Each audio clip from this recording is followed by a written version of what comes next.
जरे को तो मेहमान अचे तो यो बड़ी इज्जत वारो आ ता के उनके इज्जत देनी है बड़ी काफर जो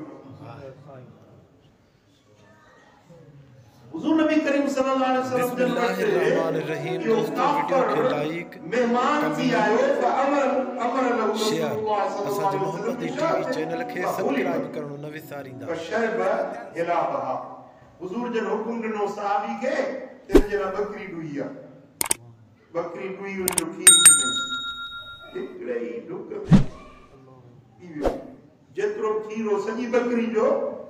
बिस्मिल्लाहिर्रहमानिर्रहीम। दोस्तों असांजे चैनल खे सब्सक्राइब शरब हिलाबहा वरी बी बकरी दुधो वरी वो दिनो उस खीर वो खीर पीवे वरी टी बकरी दुधो उन जो खीर दिनो वो पिड़काए वियो वरी चौथी बकरी दुधो उन जो खीर पियायो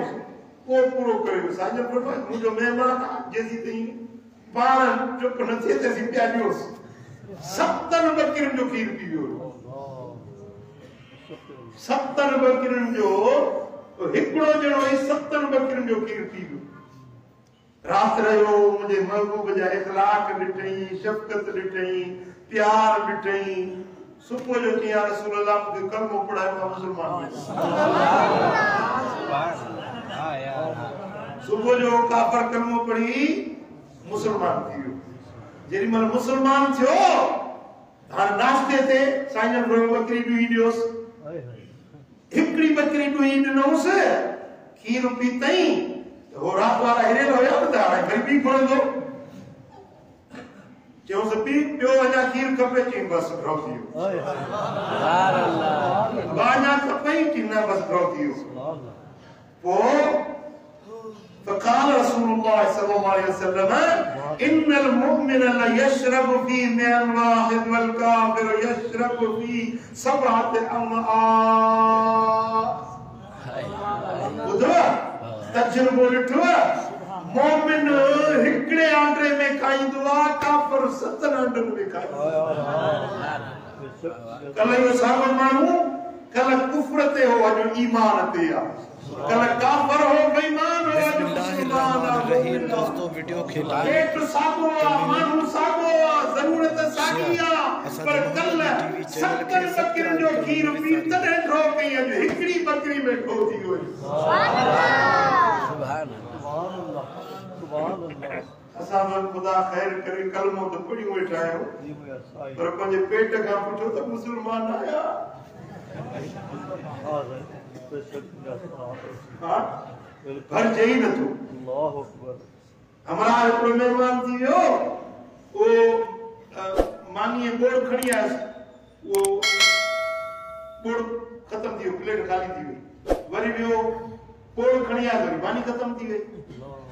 वरी मानी खड़ी आ बोड़ खत्म थी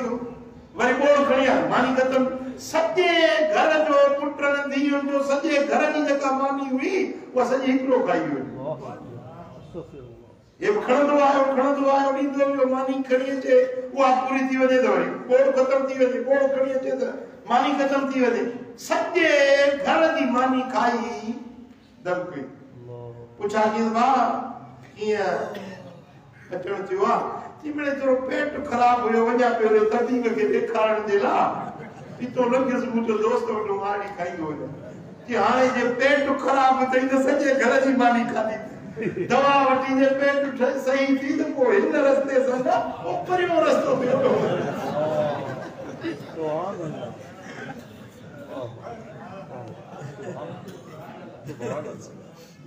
एकड़ो मानू मुखे बैठे थी फकीर ही ता खाए जो मानी अजो थी अचे ही ता खाए जी मी का टपड़ अंदर कुबाए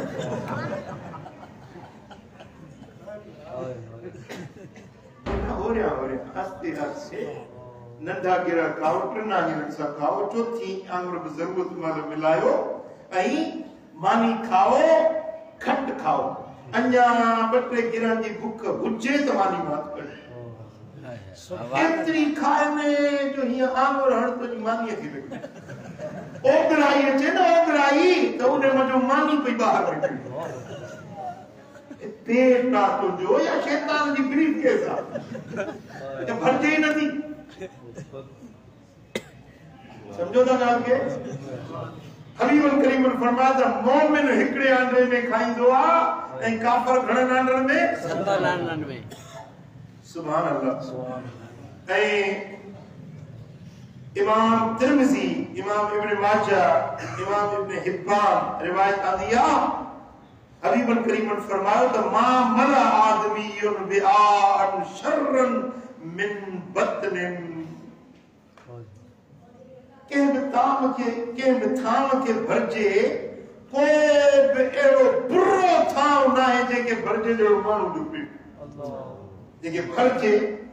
ॾिसो न काचे देगड़ो आ या से मुंहिंजा देगा टपवा किटलो आ कड़छो आ उनखे माण्हू भरींदो आ को बि थाव एड़ो बुरो ना है जो माण्हू जो पेट आ जेके माण्हू भरे भरियो न पेट थोड़ी ज़रूरत बाक़ी हुजे त तव्हां मानी मां हथ कयो घणो खाइण बीमारियुनि खे दावत ॾियण घणो खाइण बीमारियुनि मुसीबतुनि खे सॾु करणु घट खाइण सेहतमंदी या तंदुरुस्ती सुभान अल्लाह हाणे वरी मां ॾिठो आहे अक्सर माण्हू मिसाल इहो थूमारो खाईंदा या अहिड़ो चटपटियूं खाधा खाईंदा पोइ वरी वॾी ओघराई ॾींदा ओघराई ॾेई पोइ चवंदा शुक्र अल्हम्दुलिल्लाह वे शुक्र छा थो अदा करी या ओघराई ॾियण नापसंदीदा आवाज़ बुरे में बुरो आवाज़ जेके अल्लाह पसंद नथो करे इहो ओघराई जो आवाज़ हक्का मुझे सोना हक्का सुभान मुझे ध्यान थियो तो माता की हदीस इमाम हाकिम रिवायत आंदी आई इमाम हाकिम मुस्तदरक में चयो त ये हदीस सहीहुल इस्नाद है यानी इन में कोई शक शुबो ना है हुजूर जो ही सच्चो पक्को कोन हिकड़ो असहाबी हो जो नालो हो अबू जुहैफा रज़ी अल्लाह तआला قال अकलत सरीदतम मिन खुब्ज़िन व लहम चीता हजरत अबू जुहैफा तो चवे त मूं कुट्टी खाधी गोश्त खाधो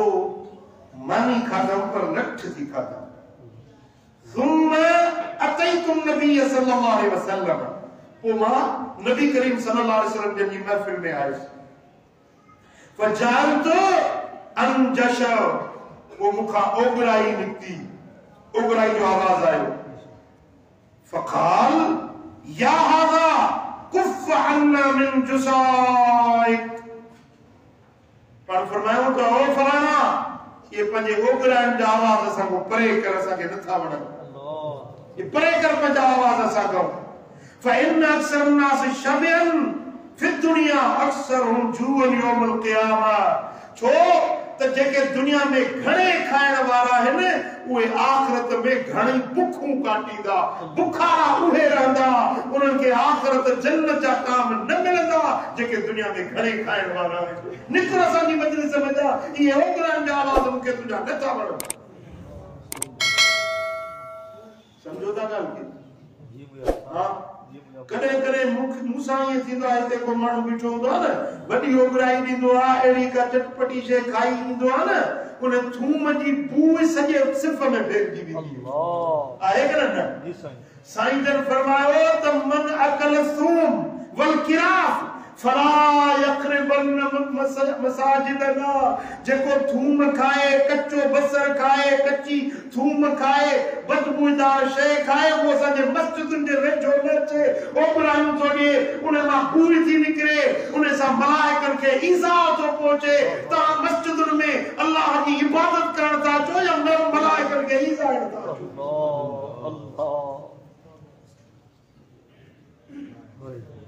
समझो था ॻाल्हि खे जी थोरो खाओ भली सुठो खाओ ऐं हिकिड़ो मेयारी खाधो खाओ ज़रूरत वारो खाओ पर घटि खाओ ऐं खाओ त गॾिजी खाओ शुरूआत में खाइण खां अॻु में चवंदो हिकिड़ो असां बि सॻोरो नंढड़ो ॿारड़ो हुयो 6 या 7 सालनि जो ॿारड़ो जी साईं जन जे अॻियां मेवात रखी हुई बड़ा बड़ा साहबी साईं जन चौधारी बैठा मां परे बिठोस तो मदीने वाले साईं जो मुके बिठो तो मुके सॾ पे या बुनैया उदुन मिन्नी ए बचड़ा मुझे वेझड़ो आ केरो प्यार भरियो लफ्ज़ आ ए बचड़ा ए पुटड़ा मुझे वेझो आ हर इहो को इमाम हसन कोनो इमाम हुसैन कोनो या साईं जन जो पंजो शहजादो हज़रत कासिम कोनो हुजूर जो पंजो शहजादो हज़रत इब्राहिम कोनो के असहाबी जो बार पर साईं जन ने के प्यार मा सदू कयो या बुनैया ए बचड़ा मुझे वेझड़ो आ इन जेला तो भाग भलो थियो जेके मिली जान में सरदार सदू करे बेटा इनो फरमाए त हबीब ने कार मछा मेहर सदू कयो सोमू सब जमार ओरण ई को थियो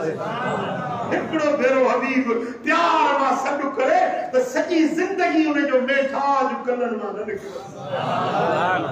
अल्लाह जे तो मा वेझड़ो आए से साईं जन जेकी देवात रखी वो साईं जन मुके फरमायो त कुल मूसा गंजी खा अल्लाह जो रसूल अल्लाह जो हबीब बारणे के सदे पाण सा गड तो गाराए सुभान अल्लाह फरमाता मूसा गंजी खा पर कुल बिस्मिल्लाह खाण का अग में जो बिस्मिल्लाहिर रहमानिर रहीम कुल भी यमीन का पुटड़ा पंजे सजे तसखा हाय हाय व कुल मिम्मा यरी का पंजे पासे खा खा सो नटड़े बार के हुजूर जन सेखारन पिया तरबियत पई थे बच्चन के सेखारन पिया तो जो पुट ॾाढी साथी विया त खबे हथ सां वेठो तो खाए ऐं तू वेठो तो ॾिसी कने सेखारे थी पुट खे त पुट खबे सां न खाइबो